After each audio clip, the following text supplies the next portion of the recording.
I had a dream that Beatrice and I were climbing a mountain.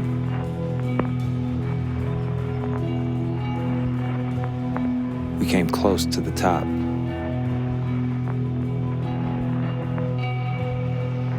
I went as far as I could go.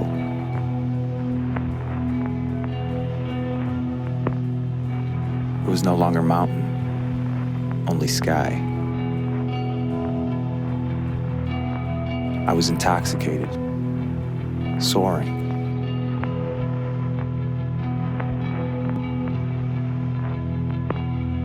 I felt free.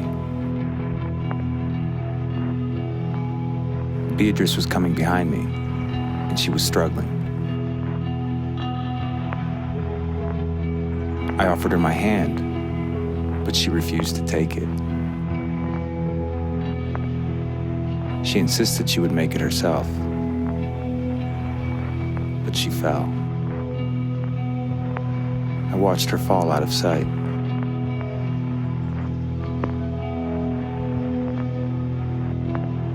In the place where I had just felt indomitable, I cried.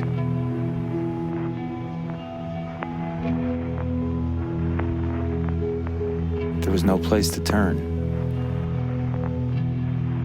for I had just reached the mountaintop.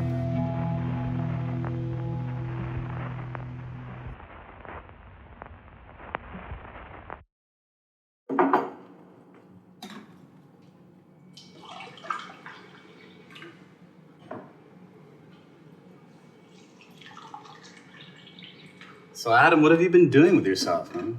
You've been hiding out, pining on Beatrice this whole time? No, Lou, I haven't spoken to Beatrice, or anyone for that matter. I lost my job, too. What? Like 7 months ago, actually? I didn't know, man. You were looking for something else anyway, if I remember. Magician. Coffee magician. I'd hire you. 7 months, though, man. What have you been doing for cash? Waiting tables a few days a week. Oh, shit, man. Your hibernation's making much more sense now. Hibernation. Let's sit down.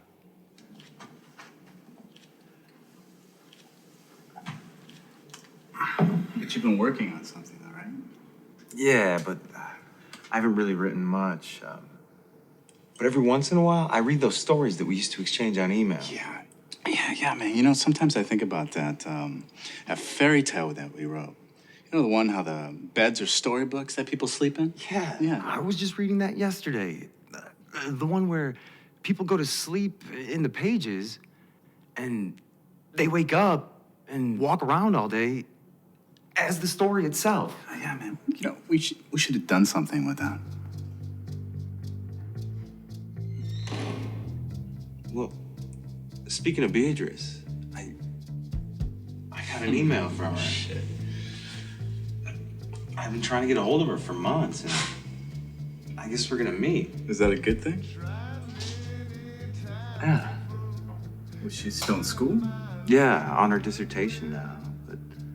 But I guess she changed topics, though. Yeah, to what? Botany, apparently. I mean, I guess, we'll see. Hey, Jesse. Oh, hey, what's up, Lou, man? you remember my roommate, Jesse, right? Yeah, I think we met before. Hey, man, did you make that paper airplane? I did, actually, yeah. Stellar. Oh, thanks. Well, I gotta go, guys. Take it easy. Later, Jeff. I've been making paper airplanes. Oh, yeah? Yeah, like several hundred of them, actually. Several hundred. Yeah, like any shape and size I can imagine. I mean, it's not the variety that's important. It's the making of them. Look, here.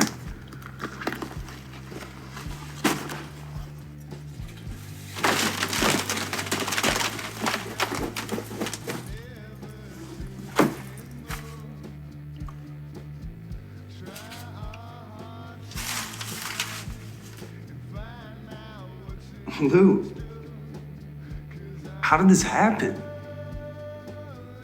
Lots of time, paper. Got this great bone folder. It's good for keeping the edges tight.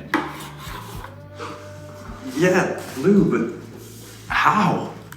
Good music helps. I don't know. How do I explain it? I flew back from Austin 2 weeks ago. The first time I'd flown in years. Since I was a kid, really.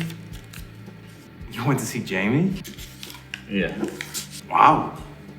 Great. Yeah. Actually, it was terrible. You know, she was seeing someone else. I didn't know. You know, apparently she wouldn't even have told me, except one of her friends became fond of me and divulged. Shit. Yeah, exactly.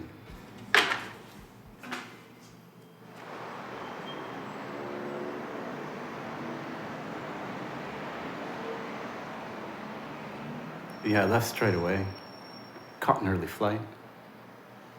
I was in an emotional state, one that amplifies everything but turns the volume way down at the same time, if you know what I mean.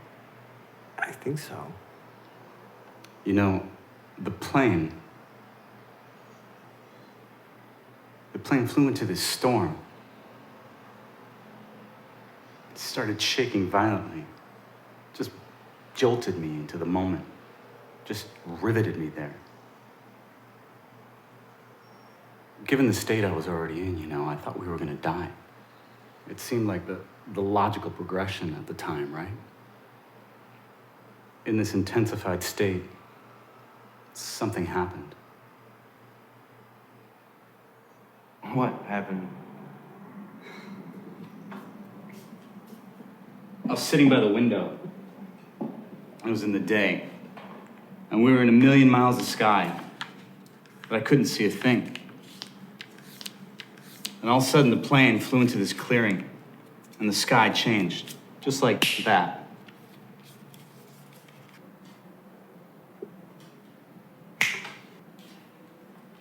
And nothing. I fell asleep. You know, the stewardess woke me after we landed.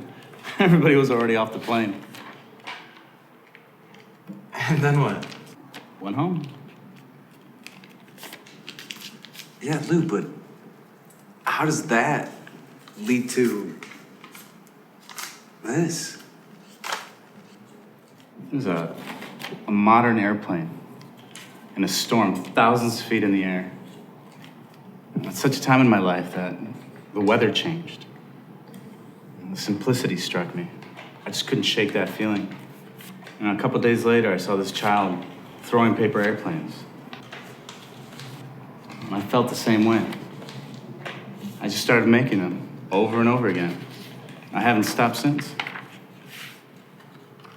That's interesting.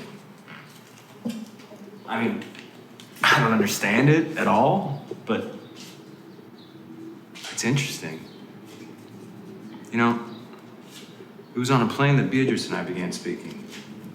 Yeah, to Greece. Yeah. Really looking forward to seeing her, huh?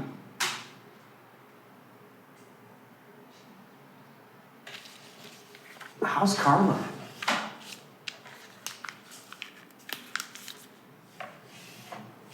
Have you seen her? You recognize that photo? Did I take this? Hey, you know, I got your camera from that trip. Yeah, you left it here when we left to Europe. You came here all upset. It's around here somewhere.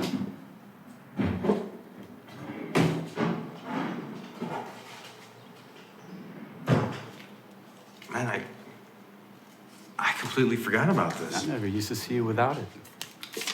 Yeah. Jeez. And the batteries are probably dead, but it should still work. Man, I'll have to get some. I'll see you in my dreams, and then I'll hold you in my dreams. Someone took you out of my arms. Still I feel the thrill of your charms, lips that once were mine, and tender eyes that shine. They will rise my way tonight.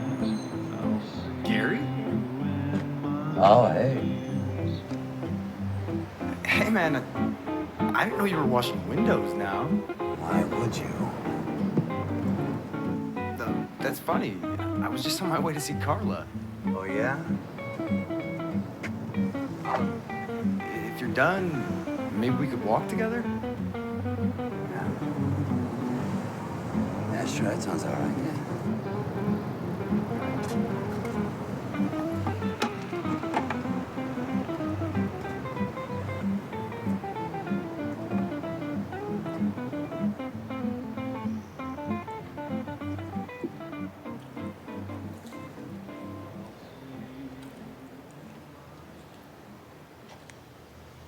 I'm not actually getting paid to wash those windows. Really? Why? 'Cause they didn't ask me to. I don't get paid for at least half the windows I wash.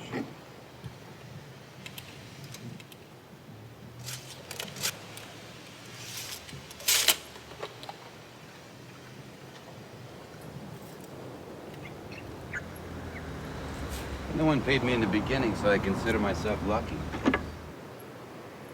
You just started washing windows, unsolicited. Why? It began here, I suppose.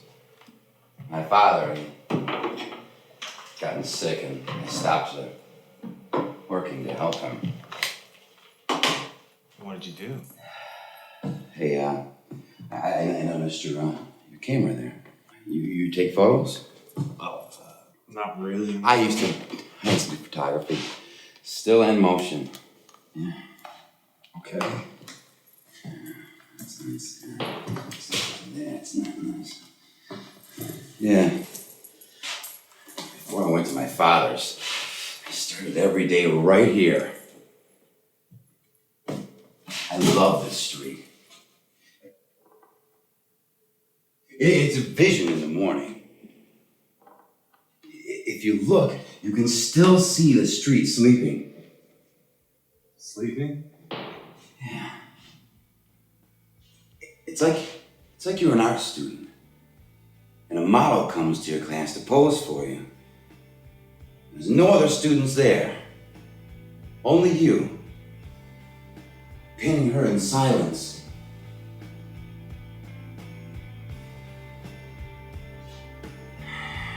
And then day comes. The day is like a classroom filling with students, and that's when I begin to notice the windows and how dirty they've gotten.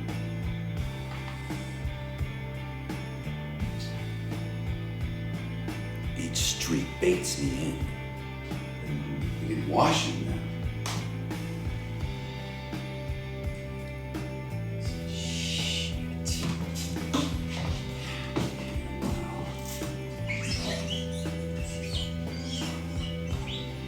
Start every day with a clean slate. By the end of the day, I've washed every window in here. Yeah. Just like that. And now you're washing windows all over Detroit. Never a break.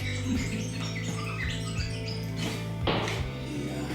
Carla, she's downstairs in her. This is gonna take me a minute.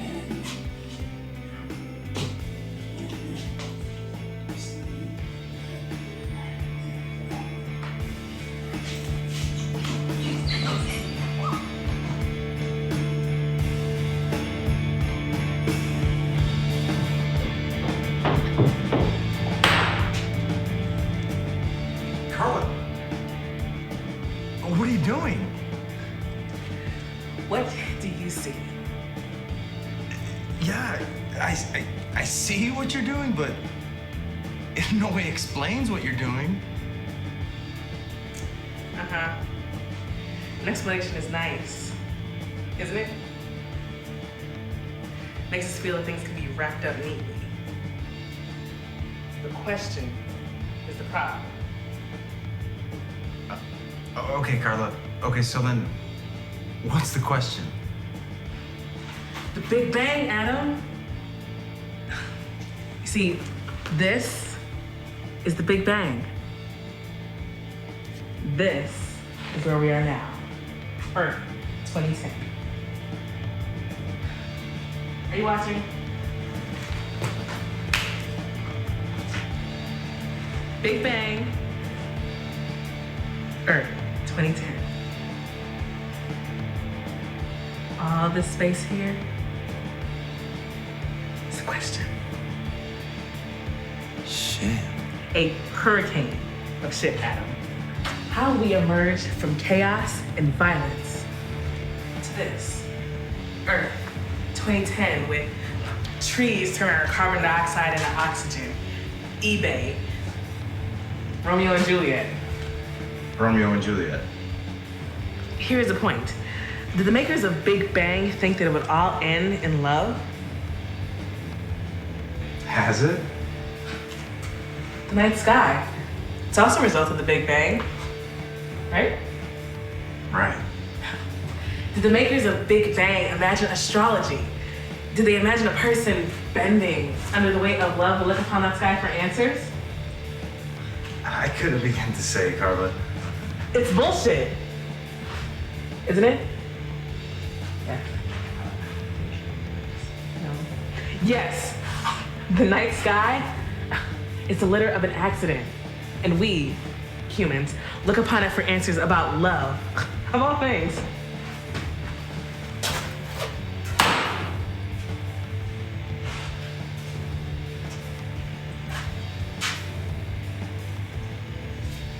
Does this have to do with Vincent? Everything doesn't have to do with boys and girls, man. It doesn't. And what of Beatrice, Romeo? Huh?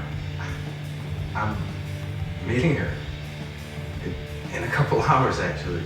Oh, then go. Go. Some of us have important things to do. It was good seeing you, Romeo. Stop by again. If I'm prepared, Galileo.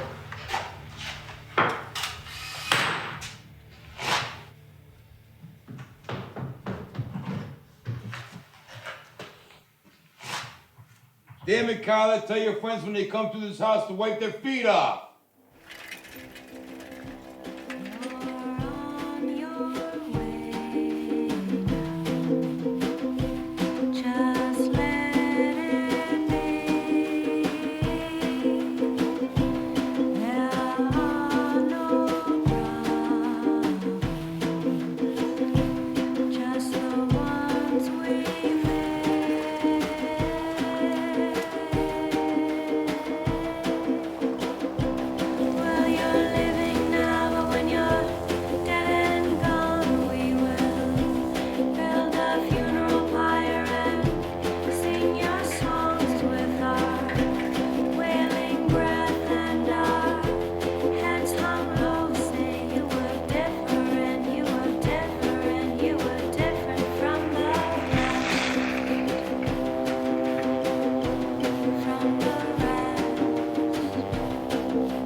Dear Mr. Wellington, do not despair. Life hasn't gotten any better up here.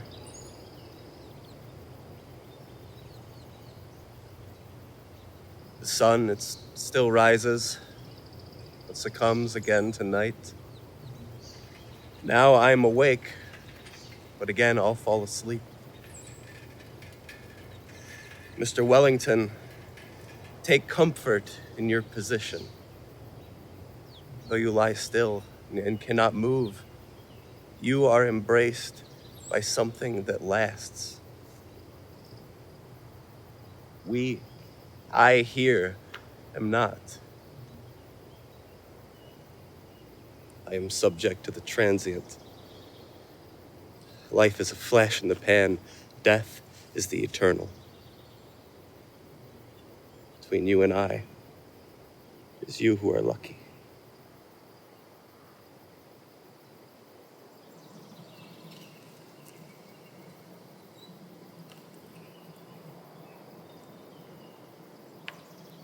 Dear Mrs. Browning, We, the living, are arrogant. So long as we draw breath, we all are upstarts. Just a generation ago, you stood in about the same place. You also liked the greenness of the grass.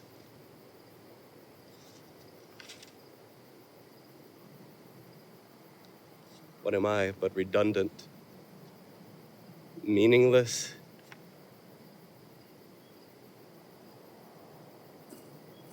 I'm here to apologize. Life and death are the same, as related as night and day. You are my sister. Even though you are shrouded in earth, Mrs. Browning, you are the closest human to my roots.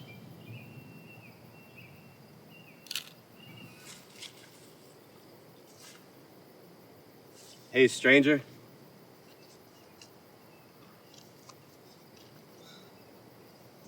So you caught me conversing with my friends.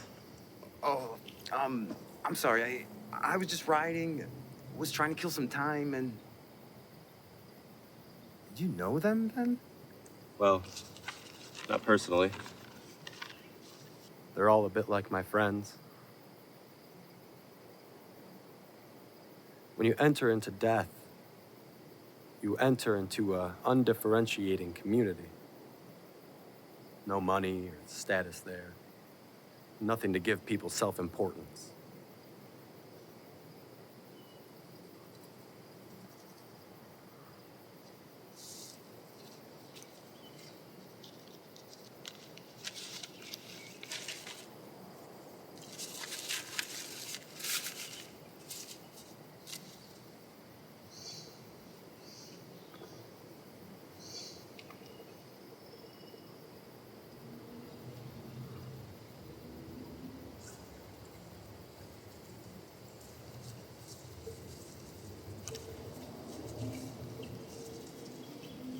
So, you feel accepted among the dead? It's not about acceptance. I like them because they're honest. They realize what has no meaning. If I realize these things as they do, I'm called suicidal. We'll give them their terms if it makes them feel official.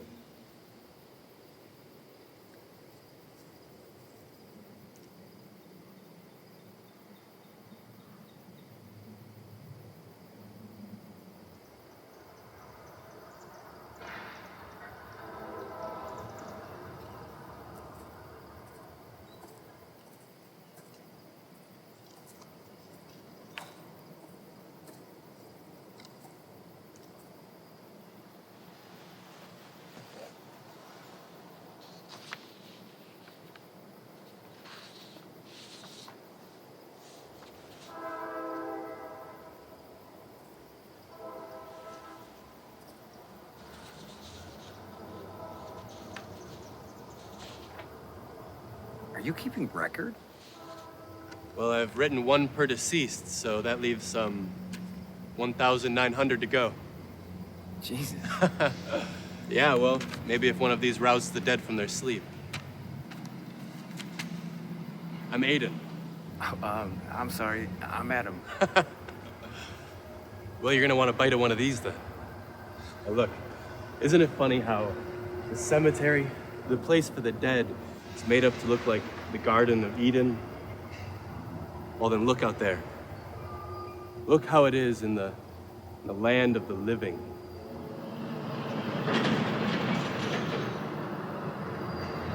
No, it's not as idealistic, is it? But then, there are glimpses of perfection.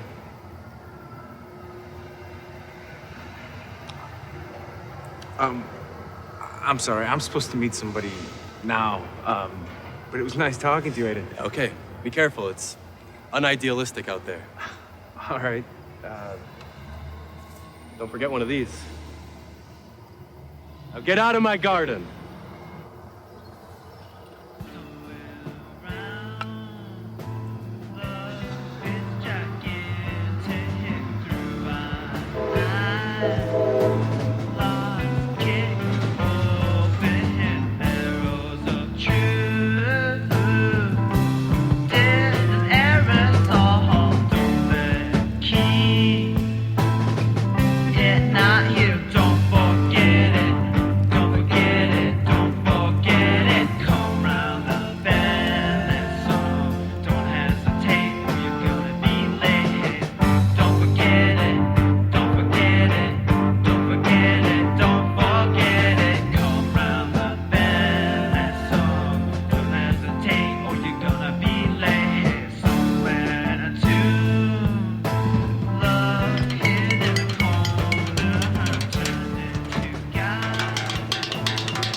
said. Yeah, you know, things evolve. What was once discarded finds new use. Thanks to your ingenuity, they do.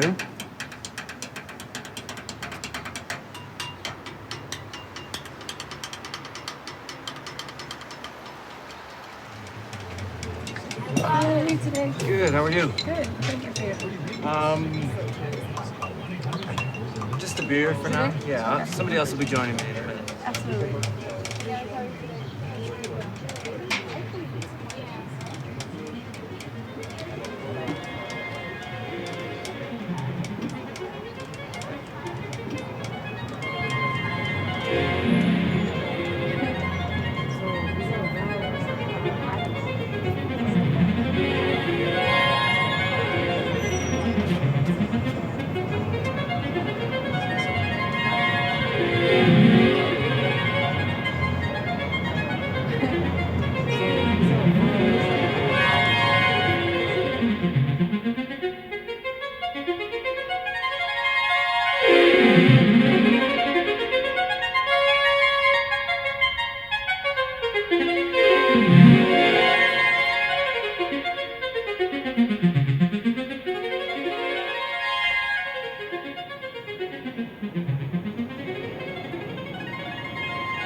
Shot of whiskey. Yeah.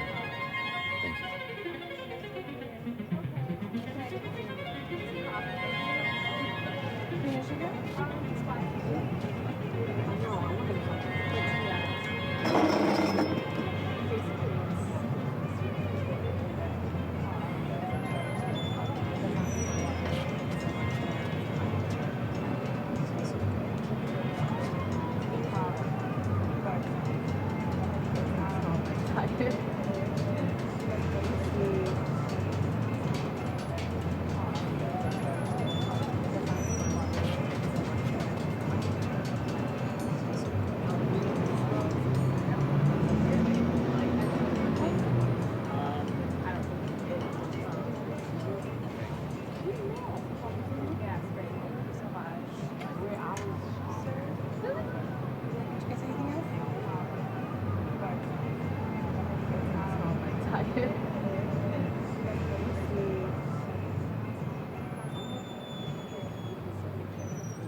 I guess we're gonna meet. Hey, Hey, man, coffee's ready.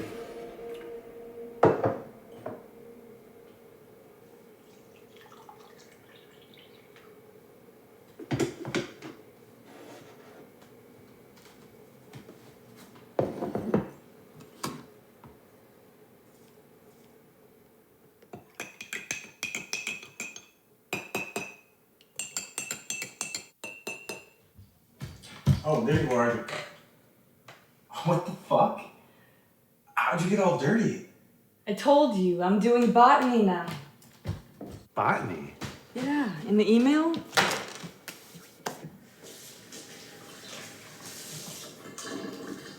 The email? Floriculture. I'm doing the flower. Oh my god, that's right. We were supposed to meet. Yeah. But you love geology. I did. So why did you switch? Do you still take it with milk? That's fine.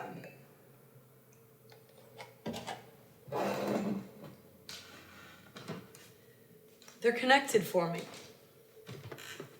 Floriculture and geology. Who was it that said that his field was time? Goethe. Yes. They're connected in the field of time. Can you explain? God, we haven't talked in so long.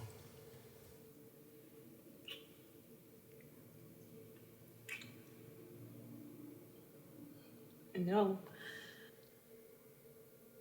I'd become a specialist. Geology comforted me. It's timelessness. The million-year story was in my bones. A little. But then, it was something about people. that irked me. It's strange that people should interrupt geology. Think about it like this. Each layer of stone is a story, a building block, one older than the other, all the way back to the Earth's origin. And then people, lifespan of 80 years, traipse atop a billion years like all the blocks we're building for them. And you think this is the problem of a specialist? Yes. Perhaps.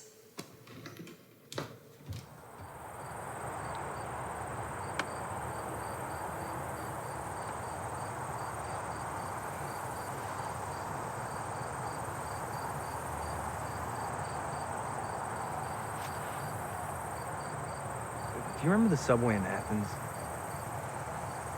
They dug the subway extra deep because they didn't want to disturb any relics.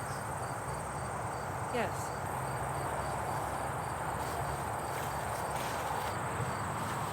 It took the escalator forever to get down to the trains.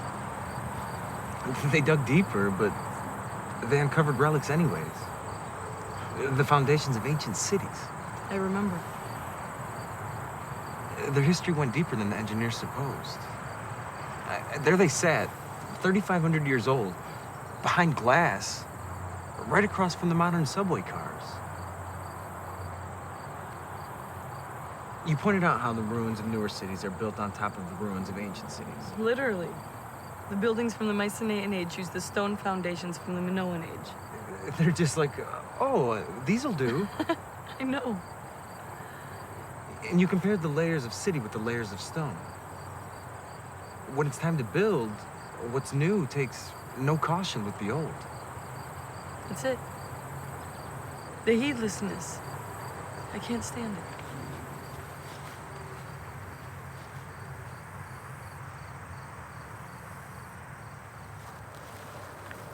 This has to do with flowers, Beatrice? Well, the flower, on the other hand, is worshipped everywhere. People respond to a flower. It's given as a gift.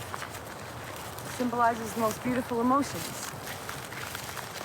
A stone is ignored, though it's virtually eternal. And a flower is adored, though it fades in a season. They relate because they're opposites. Okay. The North and the South Pole are opposites that connect in the magnetic field. Yes. Geology and the flower in the field of time.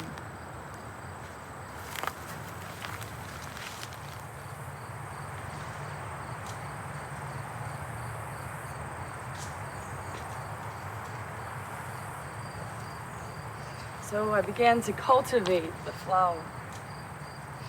I was in the dirt from the seed to the bloom. It was exciting, intimate. Thought the flower worthy of its attention. But then it began. The wilting, dying.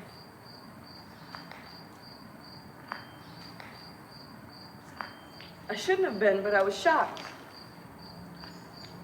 The patience in my cultivation expected differently. I grew weary of the flower's beauty because I knew what was on its heel.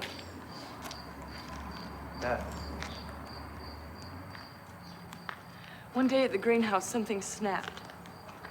I walked and walked, and I ended up under a bridge somewhere with a fistful of rocks in my hand, hardly conscious of how I got there.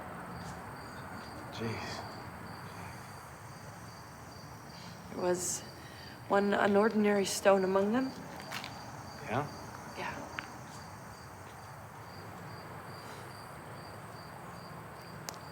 This one.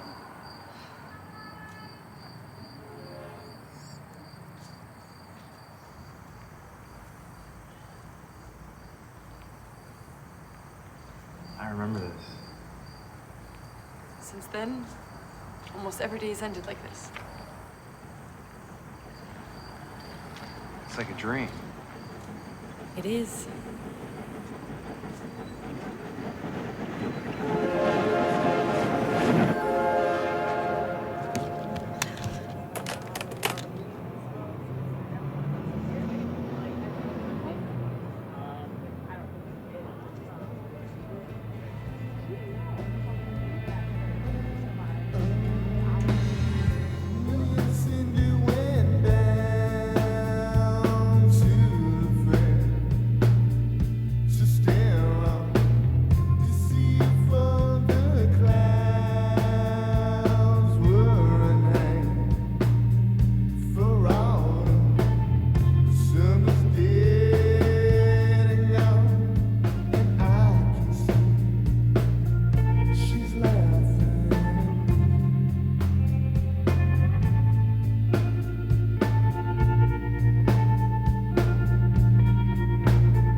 need you to answer a couple of questions. We should have done something with that.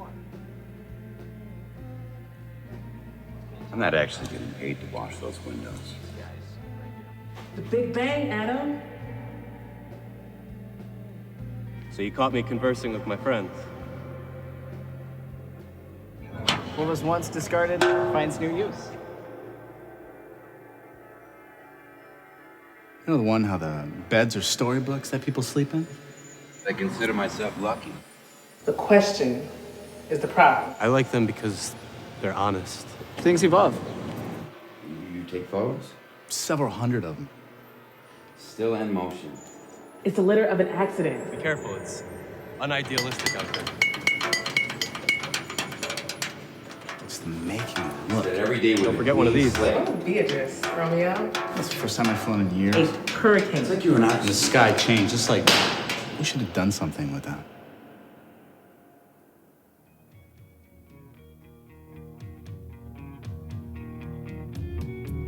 In the arid aftertaste of eternity comes something like a quickening, something hopeful yet slightly unattainable. I press on, but the goal is slippery. In those precious little moments when certainty is knocked about,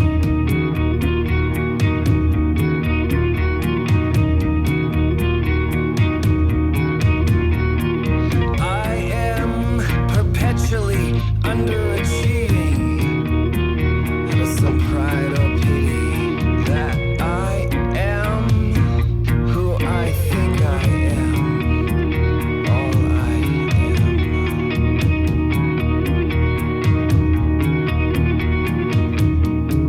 If only for some reason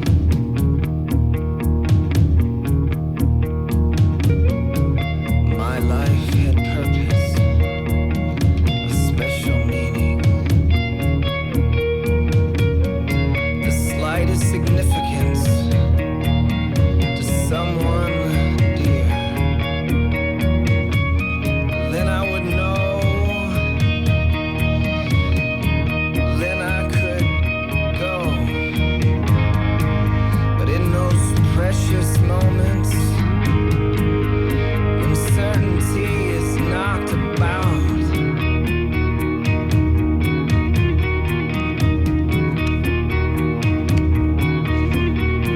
only the sincere can enter, and only the pure can dream of death, and only the meek can wait on it patiently. Purity, patiently, purity into the daylight, on through this nightmare, into the daylight, on through the nightmare. Adam, come on in. It's great to see you. What's going on? Lou, I've written a story. Oh, great. I have an idea. What is it? I want you to make it into airplanes. What, the story? Yeah, of course I will. We're gonna make a movie.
How we looking, Gary? Great. Fantastic. Yeah. Beautiful. All right, everyone. You know what to do. Sound. Rolling. Action! How we come into this world like a vulnerable nude entering an artist's classroom. Blank slate, beginner's mind. We are the whites of our wide eyes. We are a scroll to be drawn upon. We are a new seed in the ground. We are the beauty of what is to come. We are the innocence of a child who throws a paper airplane. How ideal we come to feel. It's no wonder when you look up to the night stars. It's no wonder when you look at what groomed our heads. The night sky is distant apple pie. It lingers just outside our hungry grasp. So long that we imagine it perfect. Distance makes the night sky a lost land, a Garden of Eden. No wonder we dream when our head was adorned by the Garden of Eden. No wonder we wore a crown. No wonder it was a muse that we found. Look how beautiful. No wonder we strive. No wonder it was a mountain that we climbed. No wonder Romeo. No wonder Juliet. No wonder Diamond. Where from the adult? What fallibility did we choose to inherit? When did we bite the apple? Was it when we reached the mountaintop? I don't remember being given the choice. Alas, the hammer plunged itself into night, and the Big Bang screamed out. It spread east and west and north and south. It spread into every ounce. It spread even into our blood. The Big Bang left nothing untouched. Now a streak runs across our window to the world. Now, what was a stone became fluid. What was unmovable became transient. What was a million years became a matter of minutes. Now a graveyard houses what once was vital, and impermanence gives way to the suicidal. God bless it. What the shit? Keep on, keep on.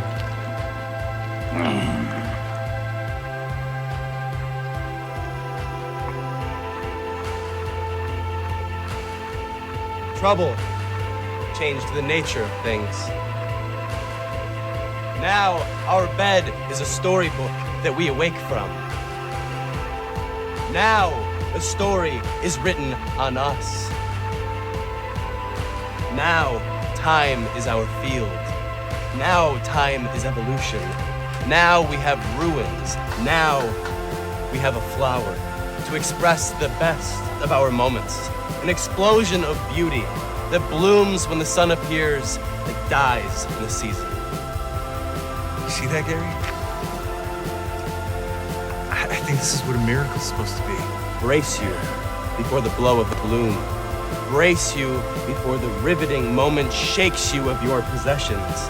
Brace you before the cool hand of fall. Brace you before the flower is plucked. Brace you to evolve.